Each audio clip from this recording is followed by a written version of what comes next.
Hello, welcome to the Self Learning Podcast by Dr. Shishma Singh. Let us start discussion on Chapter 2, the demographic structure of the Indian society. And we are continuing our topic common concepts and indicators.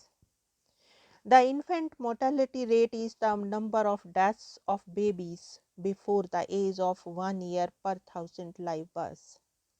Likewise, the mortality rate is the number of women who die in childbirth per thousand live births.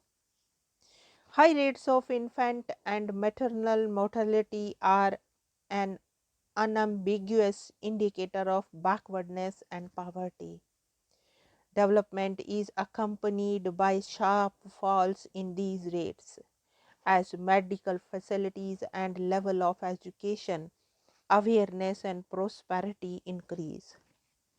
One concept which is somewhat complicated is that of life expectancy.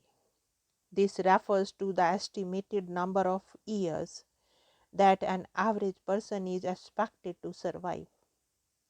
It is calculated on the basis of data on age specific death rates in a given area over a period of time.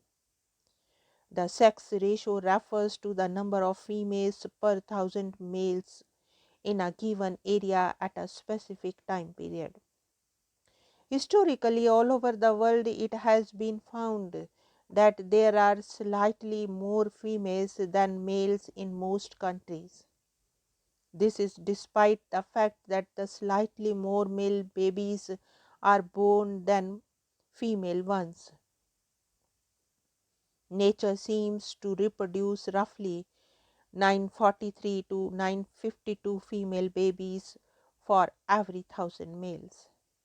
If despite this fact the sex ratio is somewhat in favor of females, this seems to be due to two reasons.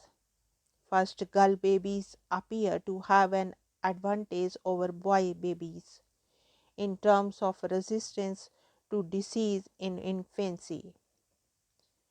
At the other end, the life cycle women have tended to outlive men in most societies, so that there are more older women than men. The combination of these two factors leads to a sex ratio of roughly 1050 females per thousand males in most contexts. However, it has been found that the sex ratio has been declining in some countries like China, South Korea, and especially India.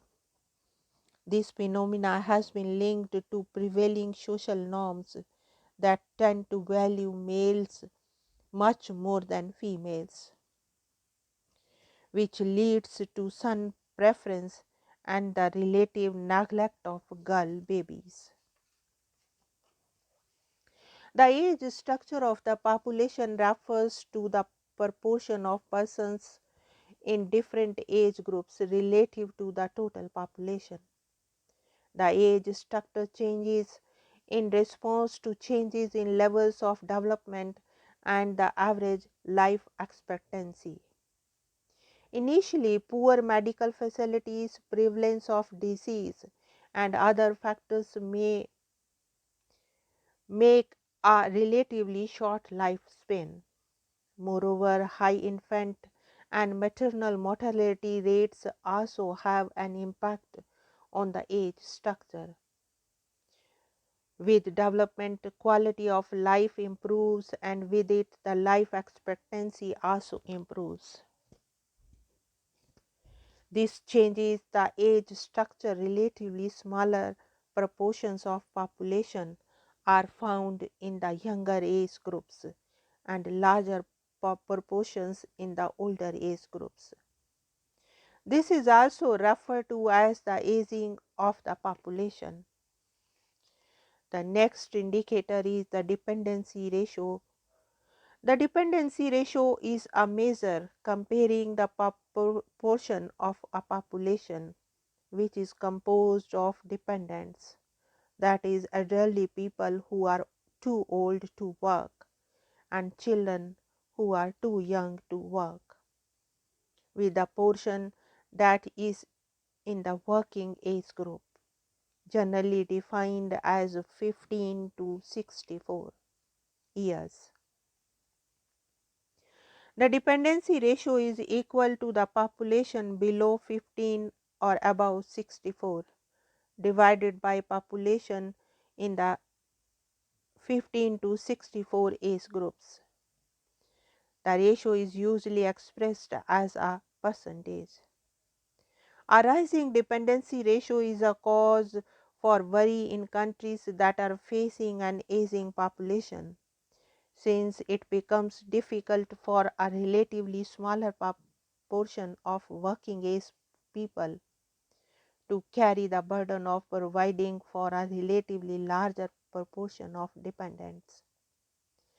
On the other hand, a failing dependency ratio can be a source of economic growth and prosperity due to the larger proportion of workers relative to non workers.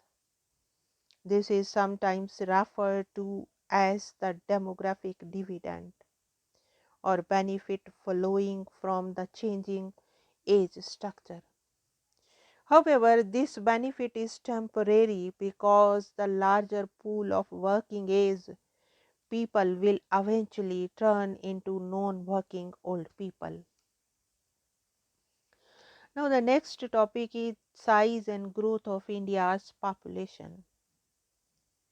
India is the second most populous country in the world after China, with a total population of 103 crores or 1.03 billion according to the census of 2001. As can be seen, the growth rate of India's population has not always been very high. Between 1901 to 51, the average annual growth rate did not exceed 1.33%, a modest rate of growth. In fact, between 1911 and 1921, there was a negative rate of growth of minus 0.03%. This was because of the influenza epidemic during 1918-19, which killed about 12.5 million persons or 5% of total population of the country. The growth rate of population substantially increased after the independence from British rule, going up to 2.2% during 1961 to 1981. Since then, although the annual growth rate has decreased, it remained one of the highest in the developing countries. It shows the comparative movement of crude birth and death rates. The impact of the demographic transition phase is clearly seen, where they begin to diverge from each other after the decade of 1921 to 1931. Before 1931, both death rates and birth rates are high, whereas after this, the transitional movement, the death rates fall sharply, but the birth rate only falls slightly. The principal reason for the decline in the death rate after 1921 was increased level of control over famines and epidemic diseases. The latter cause was perhaps the most important. The major epidemic diseases in the past were fevers of various sorts, plague, smallpox, and cholera. But the single biggest epidemic was the influenza epidemic of 1918-19, which killed as many as 125 lakh people, or about 5% of the total population of India at that time. Estimates of death vary and some are much higher, also known as the Spanish flu. The influenza pandemic was a global phenomenon. A pandemic is an epidemic that affects a very wide geographical area. Improvements in medical cures for these diseases, programs for mass vaccination, and efforts to improve sanitation helped to control epidemics.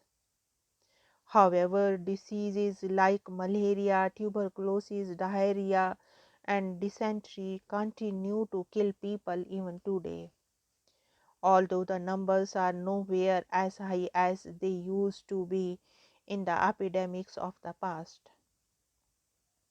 Surat witnessed a small epidemic of plague in September 1994, while dengue and chikungunya epidemics have been reported in various parts of the country in 2006. Famines were also a major and recurring source of increased mortality. Famines were caused by high levels of continuing poverty and malnutrition in an agroclimatic environment that was very vulnerable to variations in rainfall. Lack of adequate means of transportation and communication, as well as inadequate efforts on the part of the state, were some of the factors responsible for famines. However, as scholars like Amartya Sen and others have shown, famines were not necessarily due to fall in food grains production. They were also caused by a failure of entitlements or the inability of people to buy or otherwise obtain food. Substantial improvement in the productivity of Indian agriculture, especially through the extension of irrigation, improved means of communication, and more vigorous relief and preventative measures by the state have all helped to drastically reduce deaths from famine. Nevertheless, starvation deaths are still reported from some backward regions of the country. The National Rural Employment Guarantee Act is the latest state initiative to tackle the problem of hunger and starvation in rural areas. Now, let us wind up the session and thank you very much for engaging yourself with the Self Learning podcast.